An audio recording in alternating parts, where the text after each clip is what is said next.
Wala at nanutok ng baril ang isang gwardya sa isang establishmento sa Quezon City. Wala namang nasaktan pero naantala ang trabaho ng mga empleyado sa gusali. Makibalita tayo kay Jay Sabale. Naglalabasan ng mga empleyado ng Cyberpod 1 sa Centris Compound alas 3 sa madaling araw. Ang mga entrada sa paligid ng gusali, gwardyado at pinagbawal ang pagpasok ng mga tao. Isang gwardya kasi ng isa sa mga BPO ang nagwala at nakakuha ng baril sa loob ng opisina. Sumigaw siya ng tulong-tulong kaya nabigyan ko ng atensyon. Ngayon, after nung humingi siya ng tulong, sabay angat ng baril.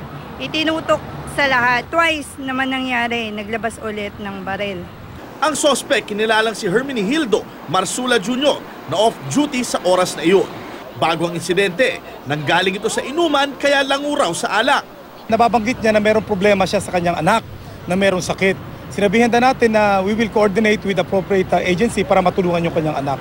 Matapos ang panunutok, kinandado nito ang pinto sa recruitment area ng BPO sa unang palapag sa pamamagitan ng pag-ipit ng payong sa door handles. Dito nagsimulang magdatingan ng asawa, kaanak at kaibigan ni Marsula.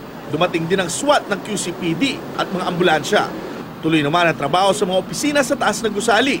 Ang mga empleyado sa fire exit na lamang pinapasok at pinalabas. Nandun ako kanina kasi sa CCTV room and nakikita natin yung kanyang movement doon. At yung hawak niyo yung 9mm, talagang minumustra niya, tinututok sa kanya. So yun nga nabahala din ako kasi baka mag-suicide. Imbis na sapilitang pasukin, mahinahong kinausap ng mga pulis at kanyang mga kaanak si Marsula. 5 oras matapos ang pagkakakulong ng sospek, lumabas siyang iyakap ang kanyang biyanan at kaibigan. Na-recover din ng mga otoridad ang 9mm na baril na ginamit ni Marsula. Bagamat wala siyang nasaktan o nasirang ari-arian, maharap si Marsula sa mga kasong grave threat at alarm scandal.